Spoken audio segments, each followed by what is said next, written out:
The next item in the order paper is a motion from the Committee for Agriculture, Environment and Rural Affairs on the challenges experienced by women in the local agricultural sector. I'll ask the Clerk to read the motion.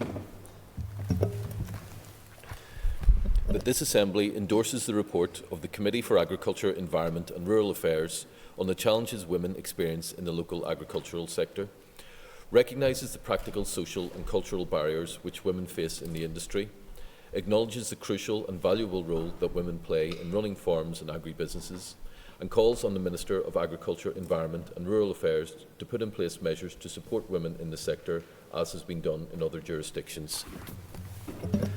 I would call on the Chairperson of the Committee for Agriculture, Environment and Rural Affairs, Declan McAleer, to move the motion. Moved. Thank you. The Business Committee has agreed to allow up to 45 minutes for this debate. The proposer of the motion will have 5 minutes to propose and a further 5 minutes to wind. All the other speakers will have 5 minutes. And I now invite you to open the debate on the motion. I'm delighted to speak today on behalf of the Committee for Agriculture, Environment and Rural Affairs, following pending the publication of our report on the challenges facing women in the agriculture sector and our recommendations for future policy in this sphere. I'd like to start by reflecting on the experience of a local woman who took part in our survey. She stated, "I've been carrying an extra burden throughout my farming life as a woman, needing to push through crowds to be seen by the auctioneer when bidding, adjusting the seats of machinery, being asked by my bank managers why my husband has not come instead of me, only being considered for soft or women's roles in farming organisations. I hope that young women will find more equality of opportunity and will, where it is missing, ensure that it is highlighted." I think that perfectly encapsulates the cultural, practical and social barriers that women living and working in our agricultural sector face, and the need to shine a light on these issues. We know that for centuries farming has predominantly been considered a man's job, and that many of the practices within the sector have perpetuated this, including the tradition of passing farm ownership to a son or other male relative in order to keep the farm in the family name. However, this is starting to change, and some countries have highlighted the inequalities for women in agriculture and introduced policies to address this. For example, the Scottish Government has adopted a range of measures following the recommendations of a Women in Agricultural Task Force to promote the role of women through specific training packages and subsidy grants, and the Irish Government has pledged to increase capital financial support for women as part of its CAP proposals. It is in this context that the Committee decided to launch its review, explore the local issues and consider what could be done here to enhance and support women in agriculture. In order to inform its findings, the Committee made a survey available online for 6 weeks and received 178 responses from women who live or work in the agricultural sector. We also facilitate an event with stakeholders to discuss the issues firsthand and analyse data in terms of the composition of the local farming workforce. We also sought information from the Department about the policies which it currently has in place to support women in the sector and benchmarked approaches in other jurisdictions. The Committee's report outlines our findings, and it is clear that women are significantly underrepresented in the sector at all levels, and particularly in terms of farm ownership, participation in training groups and on organisational boards. Just 5% of registered principal farmers are women, and men comprise 96% membership of business development groups. Local women experience a range of challenges, many of which are cultural, including social stigma, and practical issues such as a lack of access to land, farm ownership and capital. The overwhelming majority of respondents to our survey feel that more needs to be done to support women in the sector. The Committee heard about the range of challenges women experience, including attitudes and behaviour of unacceptance, lack of support from friends and family to pursue agriculture as a career path, difficulties in accessing finance, and a reluctance to participate in available training opportunities, and these are overwhelmingly dominated by men.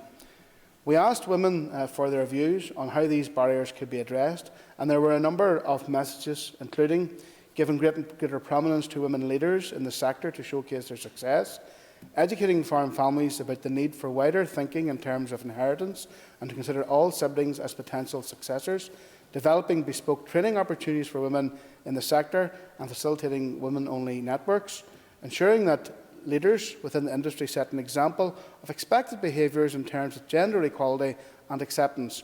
The survey and stakeholder event also demonstrated the vital role which women play on family farms and the extent and diversity of the activities which women carry out on a daily basis. Women truly are, in many cases, the backbone of the family farm. 98 of the respondents to our survey regularly contribute to the farm business, and the vast majority give at least 20 hours of their week to farm work. A significant proportion of local women routinely do hands-on work with livestock and crops, as well as completing paperwork, filing and documentation. In many cases, this is on top of running a household and holding down another job. 41% of the women who completed our survey who have jobs off the farm have used income from this job to help meet farm running costs, and 13% do this regularly. Thank you. I will conclude this stage and pick up on some of the comments and whenever the debate winds. I now call William Irwin. Thank you, Mr Deputy Speaker, and can I welcome the opportunity to contribute to the debate today. And as elected representative with a lifetime in my family farm, this is an area of great interest to me. When my own father died at a young age of 54, my mother was a vital source of help and guidance to me when at 19 I had to step up and follow my father's footsteps. Back then, she was a great source of encouragement and advice, and now at the grand age of 94, she continues to keep close tabs on me. She had a very tough time herself, even as a young mother, and very sadly lost her daughter at a very young age in an accident on the farm. All these things were very heartbreaking. To me, my mother was someone who remained very strong and composed. These are the traits which I looked up to at my young age at that time. There is no doubt that farming, by its very nature, is a challenging environment for everyone, regardless of gender, and trying to earn a living from the land and being at the mercy of the weather. The unpredictability of animals in the global markets is certainly a job that has great variety and many challenges. Further to my own experiences, my own daughter runs a chicken farm, and in my own constituency I know of many other women who are operating significant chicken farm businesses on a daily basis and doing so very successfully. This proves to me that there are certainly many women out there in the agri-food sector that are forging ahead, and rightly so. The committee undertook this piece of work to ensure that light was shone on the role of women play in agriculture and the challenges they face. My own family farm, my wife, daughters and daughter-in-law have been a huge assistance and very much see the immense value and contribution that they make from helping on the farm to the brickwork. The workload is huge, as any farmer will relate, and the level of help required means that all hands are required to make the operation a success.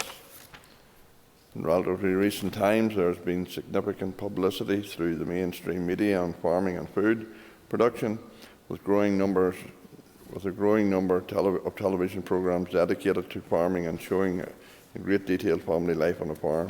Very often, these programs clearly show the huge positive impact women are having and the importance of their involvement in the running of the farms. Their abilities are very clear for all to see. I welcome the exposure this brings in showing women as vital contributors to farming in Northern Ireland. The report of the committee sought to highlight some of the issues facing the women in farming. I welcome the report's publication and the findings contained within it. Areas of work as recommended by the report include specific programmes and courses designed specifically for women farmers and those wanting to enter the role. Women-only training environments and also DARE-led initiatives which promote the importance and contribution potential of women in agriculture are also recommended. It is vital that these schemes are brought forward and addressed as per the committee report and recommendations. In closing, I would state that any and every assistance should be offered to both encourage more women into the role and also sustain women already in the farming, to address any hurdles and negative experiences as highlighted by the report. Members, there's considerable interest in this debate, more than the time allocated would allow, so I would encourage members if they could shorten their speeches a little to allow more in, and that would be appreciated. And I call Patsy McGlone. Much indeed, Mr Deputy Speaker, and hopefully I will be as brief as can be to cover the topic. It's a very important topic, and we welcome the debate today on the committee's report on the challenges women experience in the local agricultural sector. Many of those challenges are cultural and difficult to address, but it isn't impossible. After all, since the executive itself was established, 4 women have held the position of Agriculture Minister out of a total of 6, including acting ministers. Among that number was the first Minister of Agriculture in the executive, my own party, the SDLP's Bridge Rogers. We have around 25,000 registered local farm holdings. The majority of these are designated very small. This 7% lower than in 2006. But the overall workforce figure has remained the same. At just over 5%, we have fewer women registered as principal farm owners compared to the rest of Ireland and England, where the figures are 12% and 16% respectively. Across the EU, the average figure for women farm owners is 22%. The proportion of women working in agriculture here on a full-time basis in 2019 was only 30%, compared to 62% in the general workforce. What is of particular concern is that since 2006, the number of local women farmers has fallen by around 15%, while there are 40% more women recorded as other or casual workers on farms. There's also been a sharp decline in the number of women principal farmers compared to men over the same period, a 21% drop for women compared to a 6% decrease for men. When the committee looked at the boards of 17 local agri-food organisations and businesses covering agriculture organisations, education and private agri-food production enterprises, the committee found that of 111 senior board representatives at these organisations, only 16 of those were women. That's just 14%. Compared to other jurisdictions on these islands, there's a lack of policy in place that is intended to encourage and support women in the agriculture sector. According to the Department's consultation on future agricultural policy proposals, DERA is cognisant of the need to encourage females in farming and to eliminating any perceived barriers to accessing the industry as a viable career path. Recognising that there's a problem, of course, is a start, although many would point out that some of those barriers are real rather than merely perceived. Let us be absolutely clear. There's no valid reason why women cannot be successful in the agriculture sector as farm owners, managers, workers, in education organisations, agri-food production companies, at board level and even as ministers. But there's an urgent need for policy initiatives to prevent us falling further behind other regions on these islands and indeed within Europe. We have a responsibility as legislators to ensure equality of opportunity for women in agriculture here. That means removing those barriers, real or perceived, that prevent women from choosing farming as a viable career path. The committee has made several recommendations towards this objective, and the SDLP wholeheartedly supports all the recommendations in support. Thank you, Mr Deputy Speaker. I call Rosemary Barton. Thank you very much, Mr Deputy Speaker. Over these past 6 months, the Area Committee have been researching the challenges experienced by women in agriculture, given that it is widely recognised that women make a very valuable contribution to the agricultural sector here in Northern Ireland.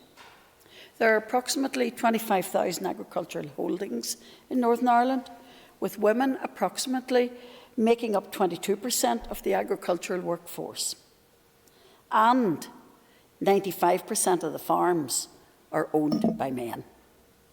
Increasingly, women are now abandoning farming and working in other supporting roles in the agricultural sector. The number of women working primarily in the agricultural sector fell by 15% between 2006 and 2019. These statistics are evidence that women have to navigate a number of complex and difficult issues to get the recognition they deserve in the agricultural industry.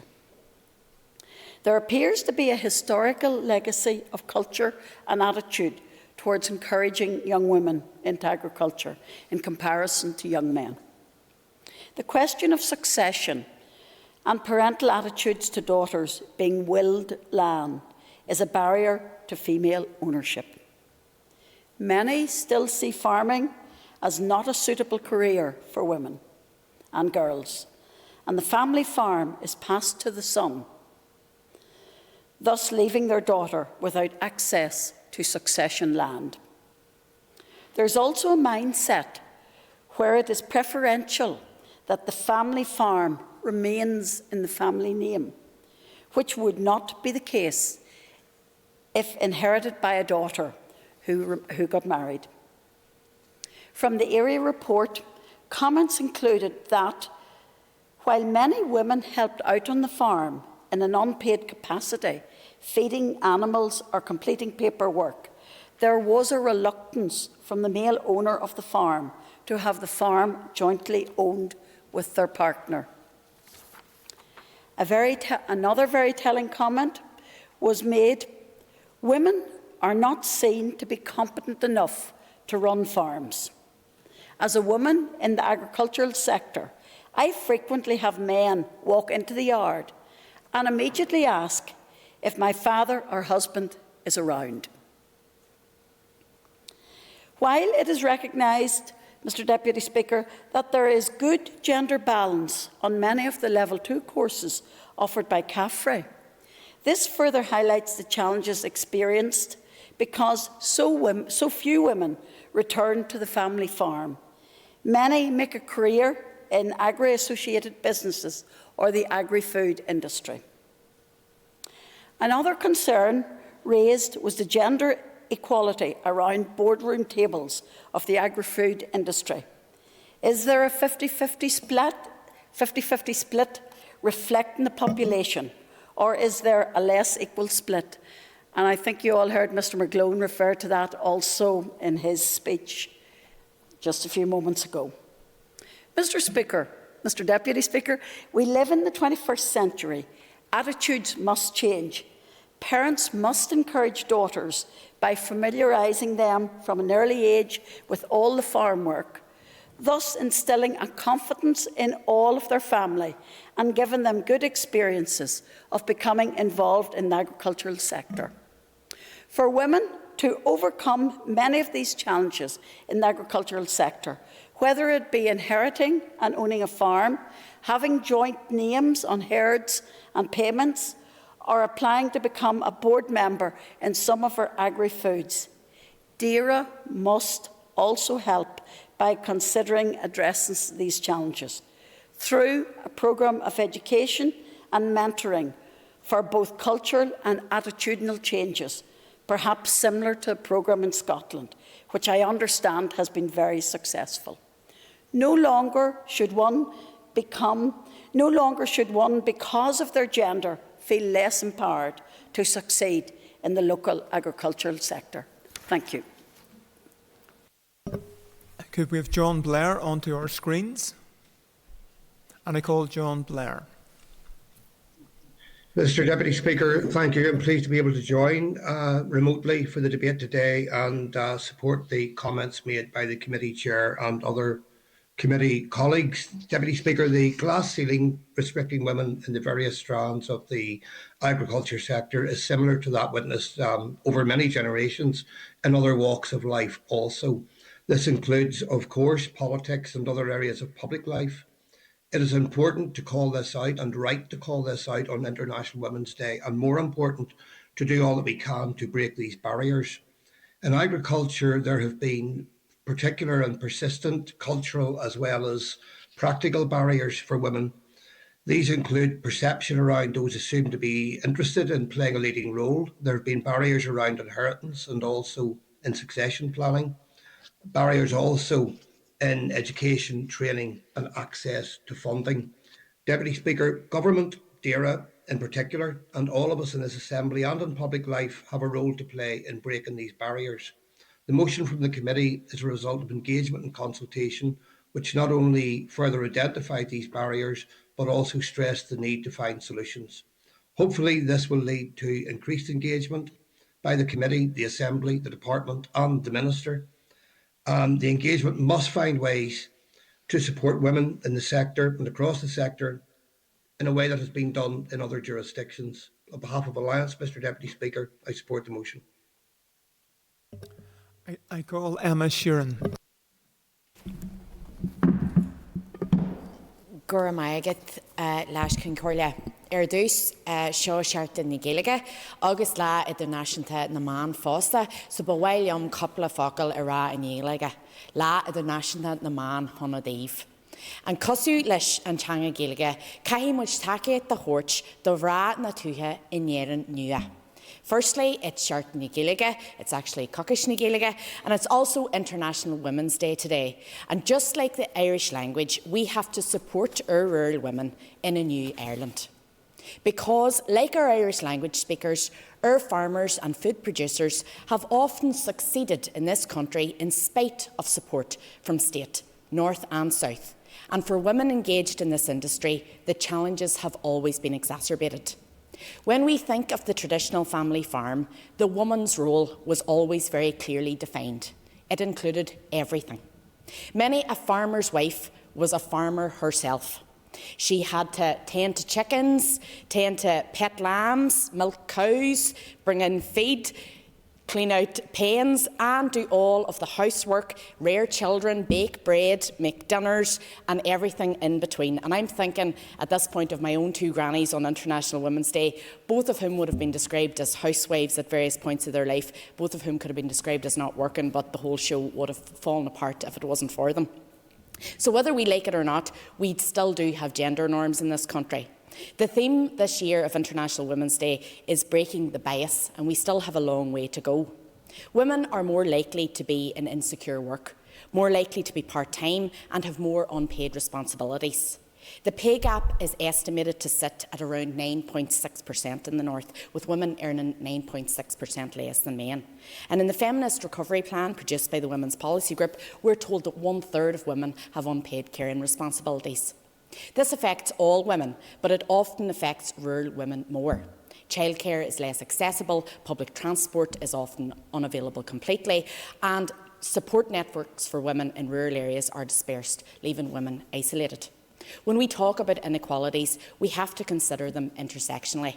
All rural communities are disenfranchised by poor infrastructure and a lack of mobile connectivity and broadband, but it's usually women who suffer the most. The same survey told us that 66% of women had struggled with poor broadband during COVID-19, and it was women doing the schoolwork with the children and women working from home online, so it was women that suffered the most.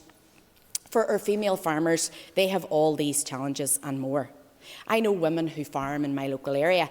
I also know that in a recent Section 75 assessment from the Department of Agriculture, they quoted 2015 data that said that only 7% of farms were owned by women, and therefore policy wasn't going to have an impact on women, which to me should have been a prompt for change and something that required action that needed to address it. We need to break the bias. We need to encourage more women into our fields, or in many cases, give them the credit for the fields they've already been standing in. Gora Mahagat. I call Tom Buchanan. Thank you, Mr Deputy Speaker. I welcome the opportunity to speak on the important debate today on International Women's Day, highlighting the difficulties women in the agriculture sector face. As representative of West Tyrone, a vast rural constituency populated throughout with many farms and also with large businesses reliant on the agriculture industry, it is vital that more proactive steps are taken to recognise the support and the role that women play on farms. Women represent over half of Northern Ireland's population, yet so few of them take up roles in farm management. And Northern Ireland has the lowest percentage of women in the agriculture workforce at just 22% compared to that of the UK. The issues facing women and hindering their careers in the farming industry are vast. There is a clear stigma that farming is a male-dominated industry, and this stereotype has proved to be a barrier for women in the sector who feel that attitudes toward them will never change. Despite the vital role they play, many women feel that they are not seen as competent as their male colleagues. In the past, operating large and heavy machinery and all the manual labour that is involved in the running of a farm was seen as a man job, but the whole nature of farming is changing. with a shift away from masculine labour towards new technology and operating systems. We cannot undermine the vital work undertaken by women amongst the farming community. Many of them carry out hands-on tasks whilst completing paperwork and looking after the household needs, and often hold other employment, using their salary to ensure the day-to-day running of the farm. Yet their contribution often goes unnoticed, and women feel they will never be recognised as a farmer on their own merit. Agriculture is an accessible career with plenty of opportunities, but it relies on new ideas, skills and talents from both young men and women to provide a sustainable future.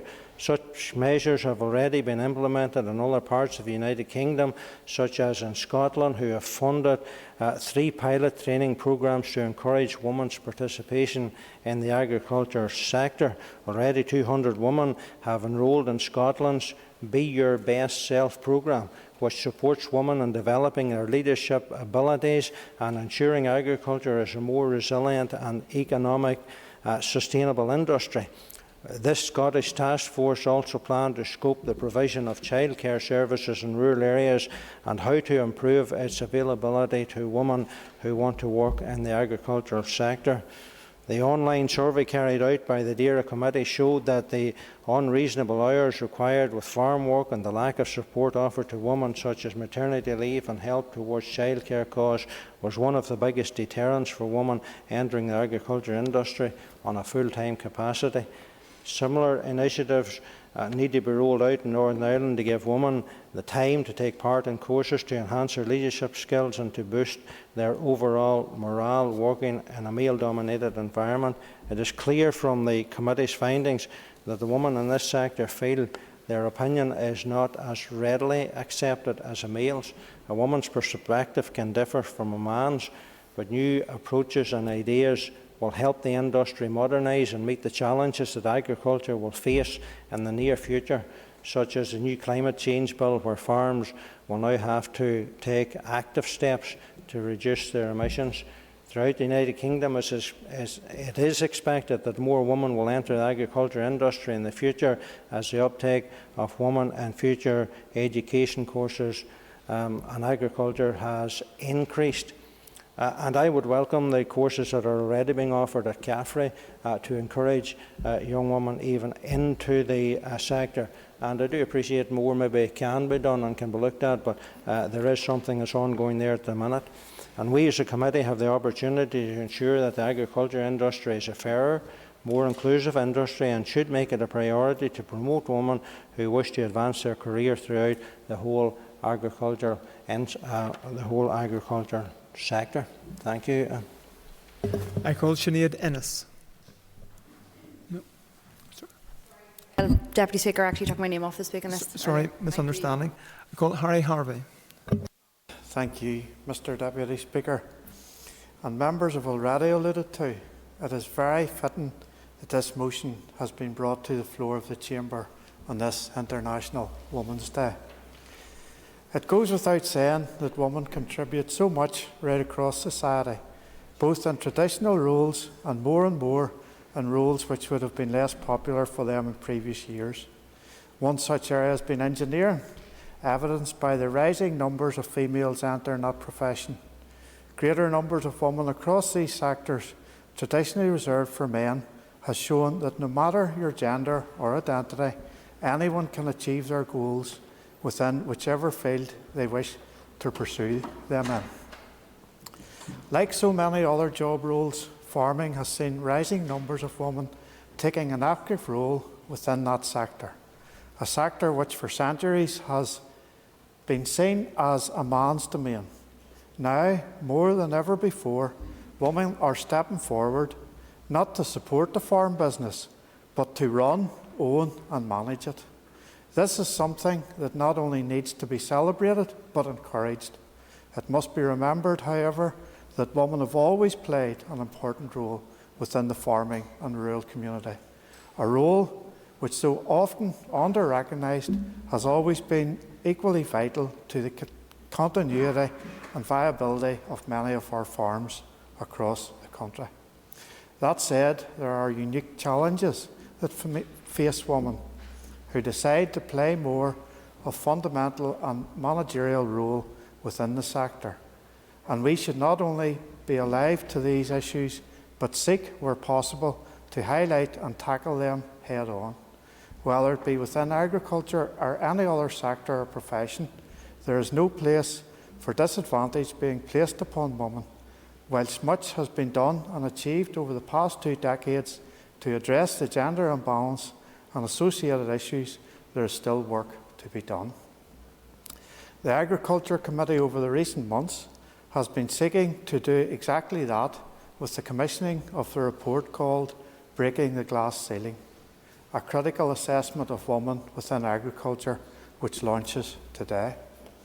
I had the pleasure yesterday of visiting a local farm shop business within my own constituency with the Minister, a very successful farm diversification business managed by Emily McGowan, a very successful business woman and farmer. Unfortunately, Emily is the exception to the rule. It is our role to ask the question why that is, and whether the barriers facing women in reaching their full potential within the agri-food sector can be challenged. I know this is very much the thrust of the committee's efforts, and I know that the Minister has always been very willing to support women across the sector and will continue to work alongside the committee to highlight this issue. Reports have shown that government initiatives in other jurisdictions have borne fruit with increasing numbers of women joining the job roles such as farming as a result. Hopefully today's report will better inform and enlighten debate on this topic and help shape future support and government policy in the new mandate. Thank you, Mr. Speaker. Members, I will be applying the discretion that is given to the Deputy Speaker to extend this debate slightly to ensure that the remaining 2 members on the list will have an opportunity to contribute to this debate, and each will have 5 minutes. So I now call Cara Hunter. Thank you, Mr. Deputy Speaker. I really appreciate that, and I welcome the opportunity today to speak, albeit briefly, on this important issue of women in agriculture and the challenges that they face in what it was traditionally seen and can sometimes still be seen as quite a male-dominated space. And I think it's very appropriate that we're discussing this issue here today on International Women's Day, with this year's theme being Break the Bias. Across the North, and indeed the world, women play a huge role in our agricultural sector. Over the past few decades, this sector has transformed, and with these changes come opportunity. With our traditional view of farming, while it might be male-led, women have been the backbone of our farming communities, providing skilled labour and support for generations. Despite this, it is extremely disappointing that the North lags behind the rest of Europe when it comes to female farm managers. For too long, women have been denied opportunities in this sector, with the old saying, if you can see it, you can be it, coming to mind. We need to properly showcase the pioneers who are leading the way in agriculture on this island despite historical challenges. Farming is changing due to both advances in technology and to tackle the climate crisis and the way it threatens our everyday life. As farming becomes more modern and reflective of our modern society, so too must its workforce. We need to showcase the opportunities that exist here for women in the agricultural sector and ensure that ability is encouraged, supported and developed from a young age. If it is to adapt and thrive, our agricultural sector needs more women within its workforce. Women have unique skills and viewpoints that will help build a modern and robust farming industry. We have already seen the tremendous impact women have made on the sector, and we need to do all we can to encourage that moving forward. I welcome the committee's work on reviewing what barriers remain and the importance of breaking the glass ceiling for women within agriculture. The North should be very proud of its agricultural sector, and I look forward to ongoing efforts to break the bias and ensure women are properly represented within it. Thank you. I call Claire Bailey.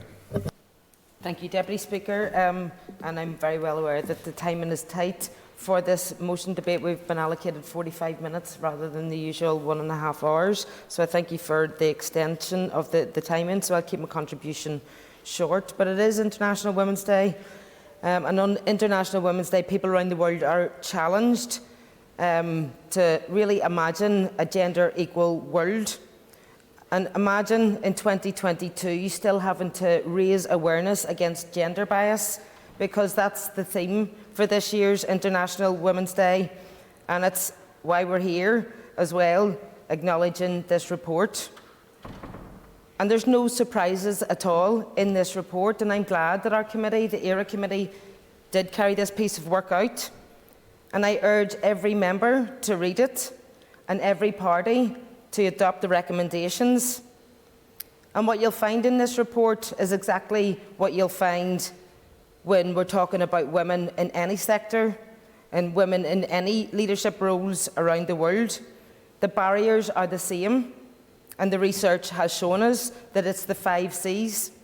It's about the candidacy, it's about cash, it's about caring responsibilities, it's about culture, and it's about confidence.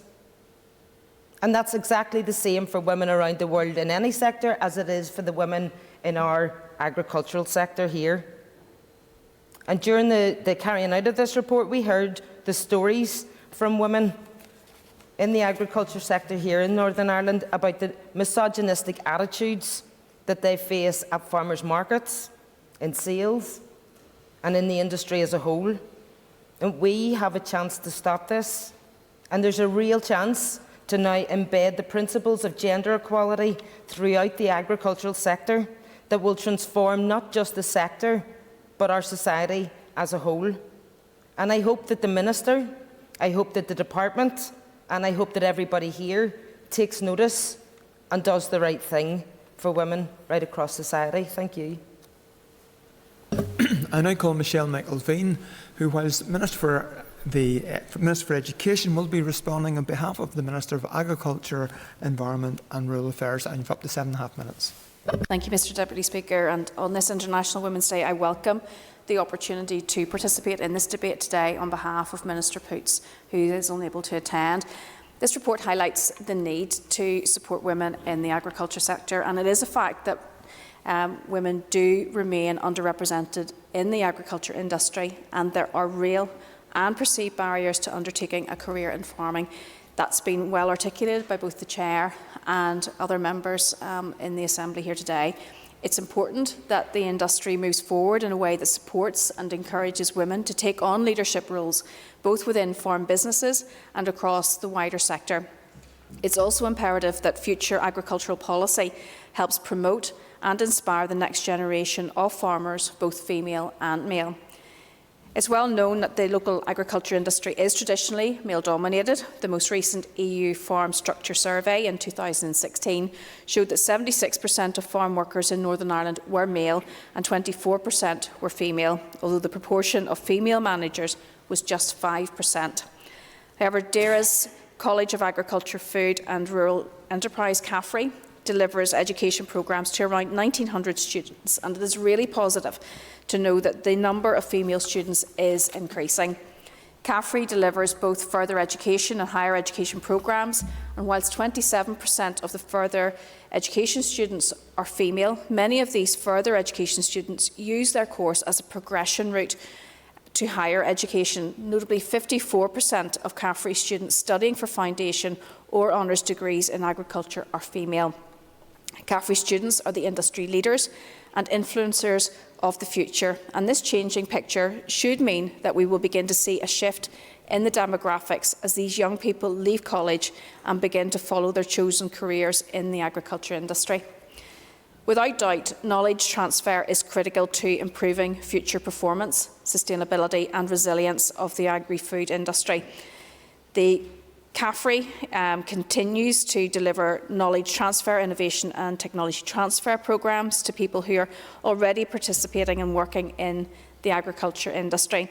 And whilst female participation on the current suite of programmes is relatively low, DAERA is looking ahead to future programmes and how this can be changed. The Department's public consultation on future agricultural policy proposals for Northern Ireland closed on the 15th of February, and DAERA officials are currently considering the responses which were received. This consultation included policy proposals for future knowledge transfer and innovation programmes for the industry, and a generational renewal programme to support and encourage generational change within the industry.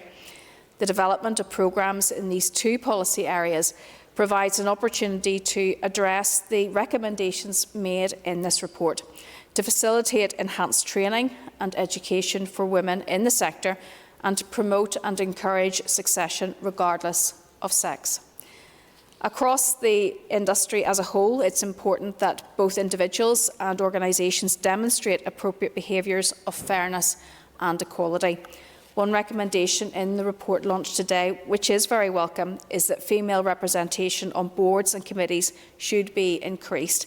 And it may be the case that awareness training is appropriate for some organisations.